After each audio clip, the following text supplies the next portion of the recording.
Since social networks have become more and more popular over the last couple of years, another phenomenon has evolved, which is online dating. There are many different online dating sites and applications: Elite Partner, Tinder or Badoo.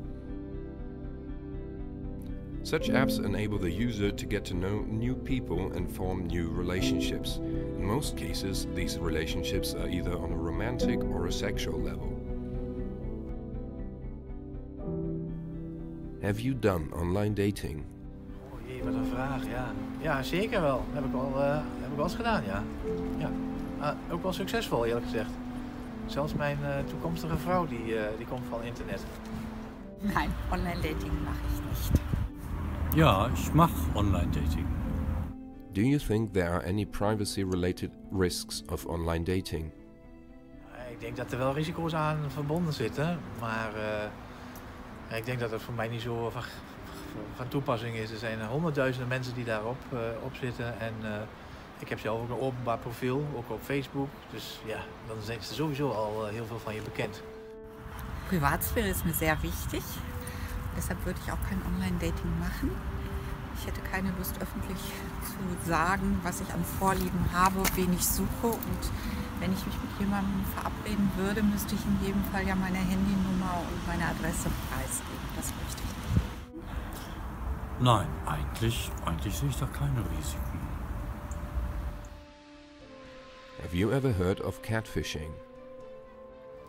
Oh nee, die term die ken ik eigenlijk niet. Maar ik krijg wel eens gewoon vreemde mails binnen van onbekende personen. En die open ik ook niet. Die ziet er niet vertrouwd uit. Dus dat is wat ik wel daarvan bemerk. Catfishing? Nein, habe ich noch nie gehört. Kann ich mir auch nichts darunter vorstellen. Nein, Catfishing habe ich noch nie was von gehört. We told them about the online phenomenon of catfishing and in which ways it might jeopardize one's privacy. These were their reactions. Aha, daar had ik niet gedacht dat de privacy zo in gevaar was. Wunderbar, ein Grund mehr. Weder online zu daten noch online meine privaten Dinge preiszugeben. Ach, das ist ja seltsam. Das habe ich nie gehört bis dato. My name is Anna and I was catfished last year. I was told by my friends to create a profile on a dating site. I felt lonely at that time. My husband left me 2 years before that. So I created a profile and soon met Lucas. He was an attractive and friendly man of 36 years. We chatted a lot. He did not live in the same city as me, so we could not meet directly. Also, he told me that he was busy because he had to take care of his sick aunt, so he was not able to visit me. We chatted for around a month. We did not talk on the phone or Skype, but that didn't really come to my mind either. We had very intimate chats. I even sent him some quite private photos. During that time, I felt so happy. I had hoped that I could build a new relationship. It never really occurred to me that something might be wrong. I mean, he was just busy and always assured me how sorry he was for that. But one day, he asked me if I could send him money, something around 1,000 euros. I was really struggling with myself. He said he needed it for his aunt and I wanted to help, but it just felt so strange. I talked with my friend and she said I should not send him the money, as long as I didn't really meet him in real life. We googled his name to find out where exactly he lives because I wanted to visit him. Instead of finding his address, I found his name in chat forums in which other women warned about him scamming for money. I couldn't believe it. I immediately wrote and confronted him, but he never answered me. Online dating has experienced an increase in popularity over the past few years. In the United States, the usage of online dating sites has increased from 9% in 2013 to 19% of all internet users in the US in 2017. It even goes so far that online dating poses the second most likely way of finding your significant other, the most likely being by having mutual friends. Online dating is no longer stigmatized as being something that only desperate people make use of. Its popularity may be explained by the fact that it is more convenient than traditional dating, since you can simply swipe right, match, and then meet and chat with people on your phone.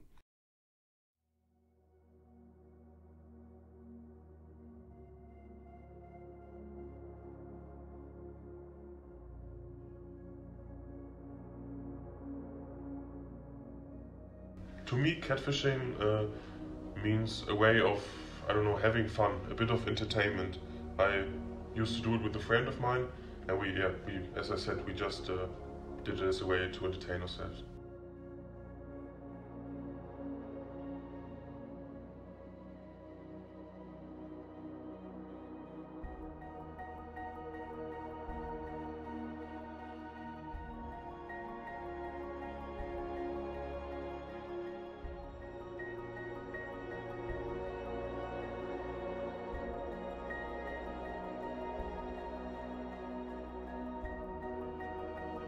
I catfish by using a fake profile I created on a dating website as a female, and I used some pictures I got off of Facebook.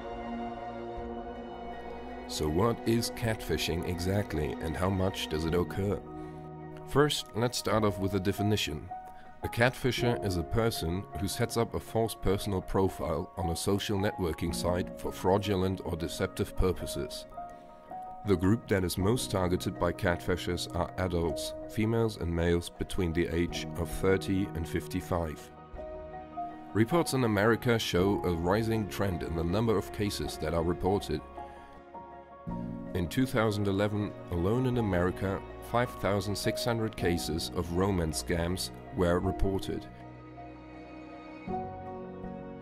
In 2016, 15,000 cases were reported, meaning that in 5 years the number tripled. However, it is suspected that the actual numbers are much higher, since some victims are not likely to report that they were misled by people online because of feelings of shame. I can't believe how stupid I was to trust them with my private information, my photos, and almost even with my money.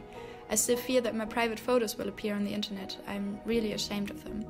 Of course, I deleted my profile and I haven't tried online dating since. I think I will never really do it again. The worst is that I actually had feelings for Lucas. I fell in love. I was happy. I felt like we had a relationship. But after what happened, I got really depressed, like almost after my husband left. So what consequences does catfishing have for the victims? There are several consequences for the victim's privacy.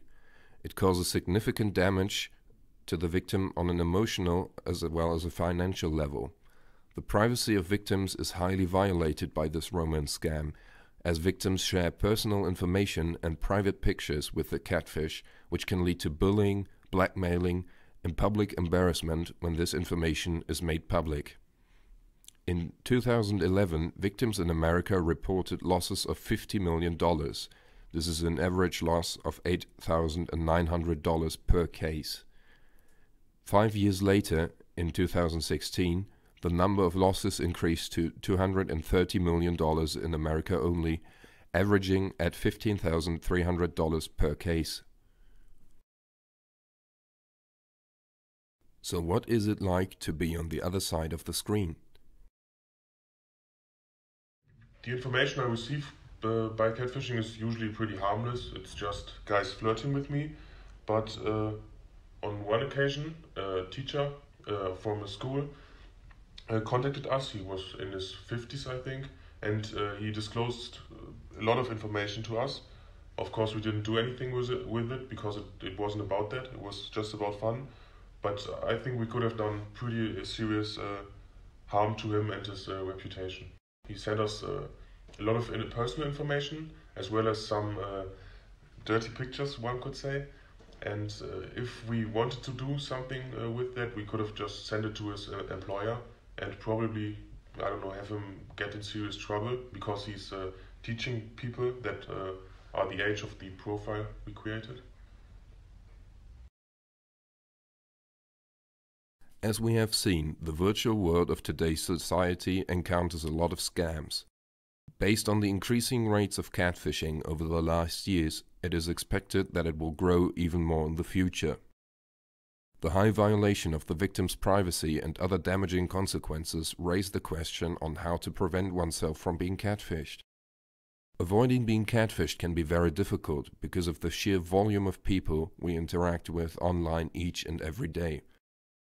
Therefore, it can be difficult to check every single identity for authenticity. However, there are tips to prevent or reduce your chances of being catfished. Adjusting your privacy settings. Catfishers will commonly look for potential victims to target, and by having your privacy settings on your social media accounts adjusted to private, you are less likely to fall victim to catfishing because nobody can see the information on your profile. Being cautious. When talking to anybody that you don't know online, always remain slightly cautious. Always be careful when sending images or sexually explicit messages to another person online. Once you press send, it can't be taken back. Never give out money. Some catfishers will target people in order to scam money from them. You should never give money to anybody you know online, no matter the reason. Ask questions.